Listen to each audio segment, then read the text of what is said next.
Yeah, very good afternoon to all of you. Now I am going to take mock interview of one of my student for Nainital Bank. If you are interested for mock interview and classes, my number is 7503235358. Okay, just prepare. You guys are already listening so many mocks in my channel. Just start preparation of Nainital Bank also because interview dates are already released, and work hard. And if you have any query, text me for Hindi as well as English in offline and online interview.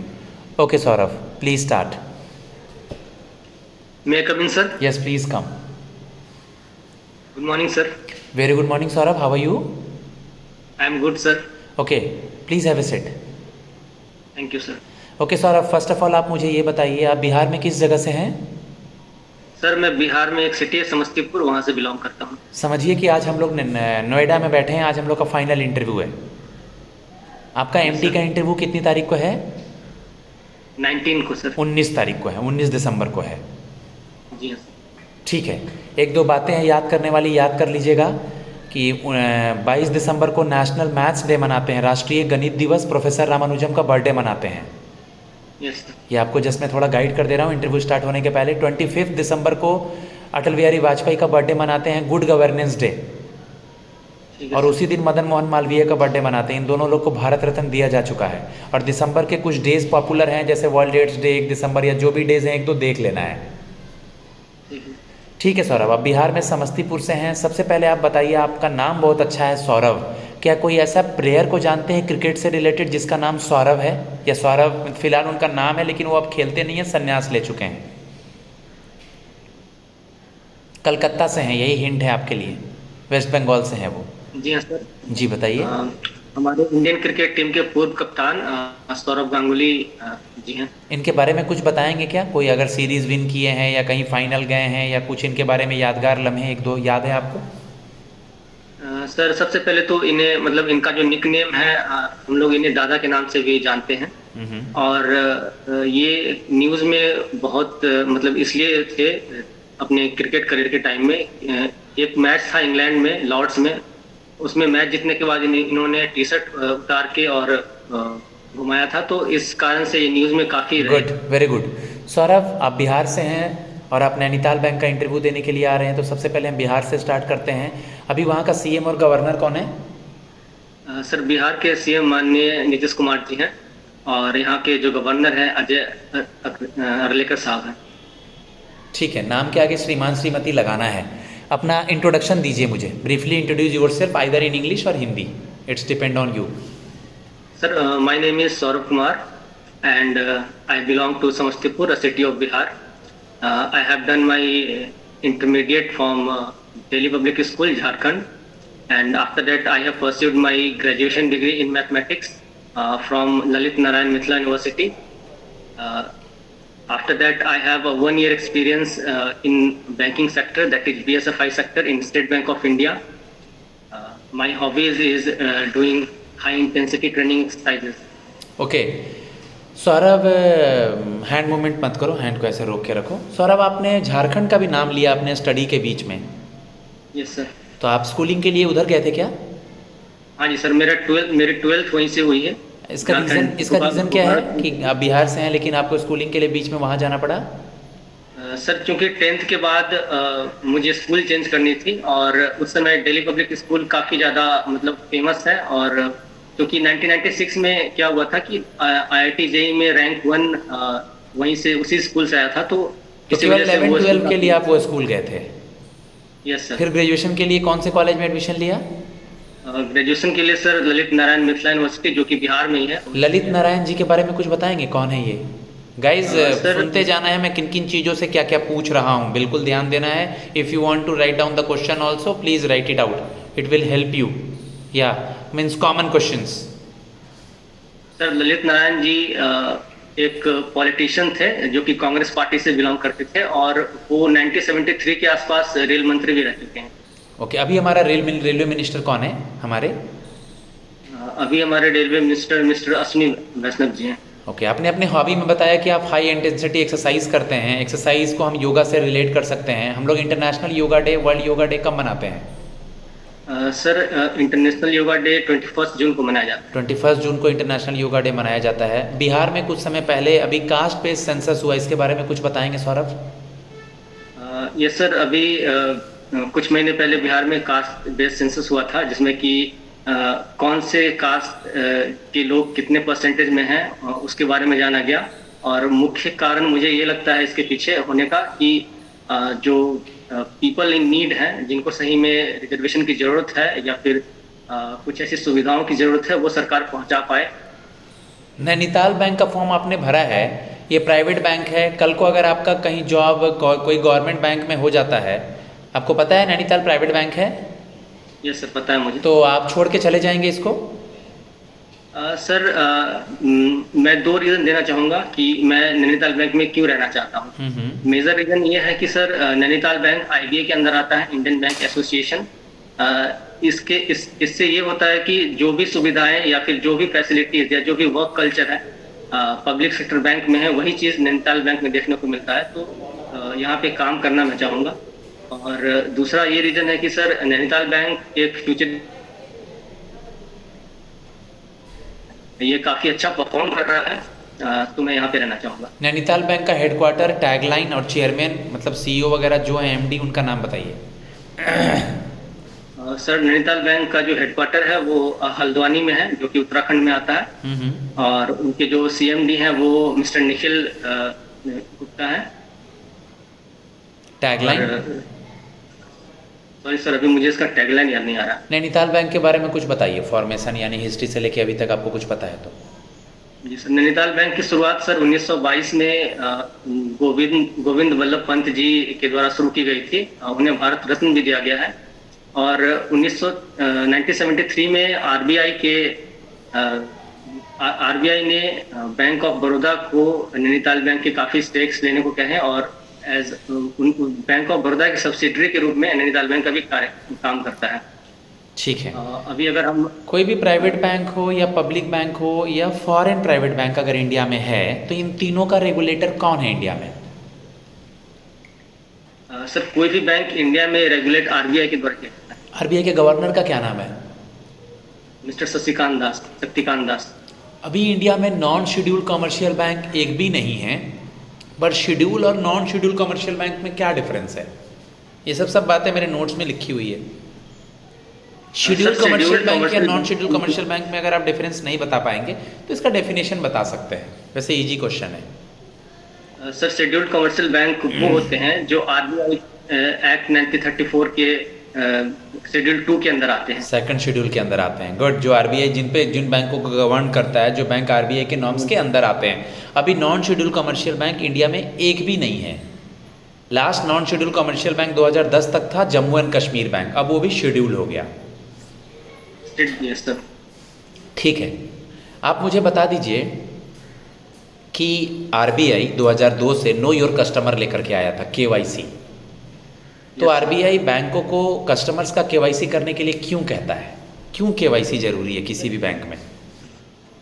Sir चूंकि KYC का मतलब ये होता है know your customer, और KYC इसलिए important है, अगर एक लाइन में कहा जाए तो मनी लॉन्ड्रिंग को रोकने में केवाईसी बहुत ज़्यादा मदद करता है। केवाईसी से हम लोग किसी भी कस्टमर के बारे में, उसके एड्रेस प्रूफ और उसके आइडेंटिटी प्रूफ के बारे में जानते हैं। और बेसिकली 6 ऐसे ओबीडीज हैं जिसे हम लोग ऑफिशियली वैलिड डॉक्यूमेंट्स कहते हैं, जो कि केवाईसी के अंतर्गत आते हैं। जैसे कि मैं नाम लेना चाहूँगा, पैन कार्ड, आधार कार्ड, नरेगा कार्ड, पासपोर्ट। अगर मैं ये कहूँ, आपके सवाल में से एक सवाल पूछूं कि कौन सा ऐसा डॉक्यूमेंट है जो कुछ समय पहले आरबीआई ने कह दिया कि अब इसको केवाईसी में नहीं लेंगे, मीन्स वैलिड नहीं है? Sir ration card. मुझे राशन कार्ड को अब केवाईसी में नहीं लेते हैं, और पैन कार्ड को हम लोग आईडी प्रूफ के लिए ही लेंगे, एड्रेस प्रूफ के लिए नहीं लेते हैं, उस पर एड्रेस नहीं होता है। ठीक है। आप सौरभ मुझे बता दीजिए कि अभी कुछ दिनों पहले आपने सुना होगा, आप नैनीताल में आ रहे हैं, अभी सुना पूरे इंडिया में बहुत लोग खुश हुए क्योंकि 17 दिन के बाद तकरीबन 41 मजदूर टनल में से बाहर आए। इस न्यूज़ के बारे में कुछ आइडिया है आपको? यस सर, बताइए। सर सबसे पहले तो ये जो टनल है, सिलक्यारा टनल कहते हैं इसको, और चार मिनी चार धाम जो कि उत्तराखंड में है, गंगोत्री, यमुनोत्री, अ, बद्रीनाथ और केदारनाथ। इस चारों जगह को ऑल वेदर रोड से कनेक्ट करने के लिए एक टनल, एक पूरा प्रोजेक्ट है जो कि सेंट्रल गवर्नमेंट का प्रोजेक्ट है, वो बनाया जा रहा है। उसके अंतर्गत ये 4 किलोमीटर के आसपास का टनल बनाया जाना था, जिसमें सर कुछ टनल बनाते समय कुछ जो उसके मलबे हैं वो गिर गए थे और उसमें 41 मजदूर फंस गए थे। ठीक है, आप मुझे बता दीजिए कि आप नैनीताल बैंक में आना चाहते हैं, किसी भी बैंक में आप जाते हैं, अगर बैंक में घुसे तो आपको बैंक की दीवारों पे, बैंक के वॉल पे क्या दिखाई देता है, क्या क्या चीज़ें दिखती हैं आपको बैंक में? सर चूंकि मैं सर 1 साल काम भी कर चुका हूँ स्केल 4 ब्रांच को मिला है, जैसे कि कोई किस चीज़ में आवाज़ ब्रेक हुई थी, किस चीज़ में काम किया है आपने सौरभ? सर मैंने स्टेट बैंक ऑफ इंडिया में एज एन अप्रेंटिस। हाँ, ये तो मुझे आपने बताया था अभी अपने इंट्रोडक्शन में। तो अप्रेंटिस में 1 साल की ट्रेनिंग ली थी या ट्रेनिंग के बाद जॉब करा था? सर वो सिर्फ 1 ईयर ट्रेनिंग प्रोग्राम था जो कि गवर्नमेंट ऑफ इंडिया के द्वारा स्किल इंडिया डेवलपमेंट प्रोग्राम है, उसके द्वारा क्या कराया गया था इसमें आपको, एक बार मुझे ब्रीफली बताइएगा। ट्रेनिंग या आपका वर्क प्रोफाइल क्या था? सर वहाँ पे मुझे मुख्यतः 5 चीज़ों पे एक्सपोजर दिया गया काम में। जैसे कि सबसे पहले मैंने 2-2.5 महीने कॉलिंग की, PAPL calling, pre approved personal loan के लिए कॉलिंग की, जिसमें मैंने 48 लाख तक का लोन 2.5 महीने में बैंक को बिजनेस करके दिया था। आफ्टर दैट जो भी योनो से रिलेटेड संबंधित जो भी दिक्कतें हैं, ग्लिचेज हैं, जो कि या फिर नया रजिस्ट्रेशन करवाना हो ऑनलाइन बैंकिंग के लिए, वो मैंने किया। और लास्ट के 2-2.5 महीने जब बैंक में ऑडिट चल रही थी तो उस समय मैंने अपने जो मेरी मैम है वहाँ पे डिप्टी मैनेजर मैम, उनको काफ़ी असिस्ट किया था लोन्स के डॉक्यूमेंट्स को प्रिपेयर करने में। तो जो भी लोन्स के डॉक्यूमेंट्स होते हैं, मे बी एक्सटर्नल डॉक्यूमेंट्स और जो भी जनरेट होते हैं इंटरनल डॉक्यूमेंट्स, ये बात वहाँ पैनल के सामने बताना, कैसे ना कैसे करके इस बात को वहाँ लेकर के आना। ओके सौरभ, आपने जो ये ट्रेनिंग करी है, जो आपने नॉलेज गेन करी है, ये आपको नैनीताल बैंक के इस जॉब में कैसे मदद करेगा? सर मुझे लगता है कि ये जो 1 साल का मेरा एक्सपीरियंस है बैंकिंग सर्विसेज में, वो मुझे काफ़ी कुछ सिखाया है सर। सबसे पहले तो कस्टमर डीलिंग कैसे करनी है, क्रॉस सेलिंग कैसे करनी है। हर बैंक में सर क्रॉस सेलिंग अभी चल रहा है। क्रॉस सेलिंग होता क्या है? सर क्रॉस सेलिंग का मतलब होता है जो बैंक के एग्जिस्टिंग कस्टमर हैं वो अगर ब्रांच विजिट करते हैं तो उन्हें बैंक के किसी और सर्विसेज या प्रोडक्ट्स के बारे में बताना और सेल करने की कोशिश। Very good. फॉर एग्जाम्पल, अगर मेरे पास सेविंग अकाउंट है, मेरा बैंक मुझे कह रहा है कि सर आप एक इंश्योरेंस प्रोडक्ट लीजिए, एग्जिस्टिंग कस्टमर को कोई एक नया प्रोडक्ट देना, इज कॉल्ड क्रॉस सेलिंग। एक लाइन में ऑलरेडी मेरे पास कुछ था, मुझे कुछ दिया जा रहा है, क्रॉस सेलिंग। आपने अपना जो ग्रेजुएशन सब्जेक्ट है कब पूरा किया, कौन से ईयर में? सर वैसे तो 2017 में पूरा हो गया था, लेकिन चूंकि यूनिवर्सिटीज कुछ लेट थी तो मेरा जो रिजल्ट है वो 2018 में आया। तो ये गैप ईयर के बारे में कुछ बताएंगे? आपका सब्जेक्ट आपने क्या बताया है, मुझे क्या लिखा है यहाँ पे? Mathematics honours. अच्छा, मैथमेटिक्स ऑनर्स है, ठीक है। मैं मैथ्स ऑनर्स पे आता हूँ। तो मुझे थोड़ा गैप ईयर के बारे में एक्सप्लेन कीजिए कि ग्रेजुएशन कंप्लीट होने के बाद अब तक नौकरी क्यों नहीं लगी, या थोड़ा इतना समय क्यों लग गया, आपने क्या किया? सर 2018 में मैंने सबसे पहले तो एसएससी के लिए मन बनाया था, लेकिन उस समय सर एसएससी में काफ़ी फ्रॉड सुनने को आए और काफ़ी प्रोटेस्ट वगैरह चल रहे थे। तो मुझे लगा कि इसमें तैयारी करने से अच्छा है कि मैं बैंकिंग की ओर जाऊं, क्योंकि मेरे घर अपनी तरफ से कोई ऐसा वर्ड यूज़ नहीं करते हैं, जैसे कि मुझे सुनने में आया कि एग्ज़ाम में इरेगुलरिटी थी। अपनी तरफ से कोई ऐसा वर्ड यूज़ नहीं करेंगे, फ्रॉड और ये। टाइम से एग्ज़ाम नहीं हो रहा था, एग्ज़ाम डिले चल रहा था, ठीक है, दिक्कतें थी, I know that, but up front बोलेंगे नहीं, कंटिन्यू। और तुम वहाँ एग्ज़ाम में मत बोलना कि तुम एसएससी की तैयारी करते थे, बिल्कुल भी नहीं। एक एग्ज़ाम की तैयारी के लिए बोलना, नहीं तो उनको लगेगा कि लड़का का नौकरी हो जाएगा, फिर भी वो करता रहेगा। मैं प्रीलिम्स की तैयारी करता था, पेपर नहीं निकल रहा था, थोड़ा समय लगता है प्रीलिम्स में। ओके सर, चीज़ें आती हैं बट 1 घंटे में बनाना होता है, इसको फ्रेम कर देंगे हम जब तुम्हारा फीडबैक देंगे। तो मैं तैयारी कर रहा था, पहले प्री नहीं निकला, फिर प्री निकलने लगा, तो बीच में कोविड आया, कोविड के बाद फिर मेरा मेंस भी निकलना स्टार्ट हुआ। मेंस में सर नॉलेज होता है, बट सर मतलब टाइम होता है, बट नॉलेज चाहिए होता है क्वेश्चन को सॉल्व करने के लिए। तो एक प्रॉपर फ्रेम कर देंगे गैप ईयर का आंसर। ठीक है सर। ठीक है, आप मुझे बता दीजिए, आप बिहार के एक बहुत बड़े मैथमेटिशियन हैं जो कि अब नहीं रहे, सौरभ, वो बहुत पॉपुलर हैं, उनका क्या नाम है?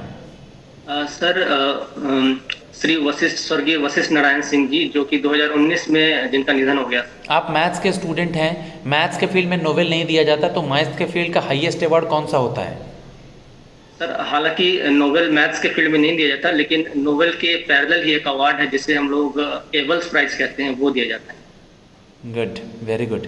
आप मुझे बता दीजिए कि अभी अभी आप मैथ्स के स्टूडेंट हैं, ठीक है, मैथ्स के फील्ड में नोबेल नहीं दिया जाता, आपको इकोनॉमिक्स का या केमिस्ट्री का या फिजिक्स का कोई भी नोबेल याद है? किसको दिया गया, किस फील्ड में दिया गया, कोई भी लिटरेचर कुछ भी याद है? पीस, शांति पुरस्कार किसको?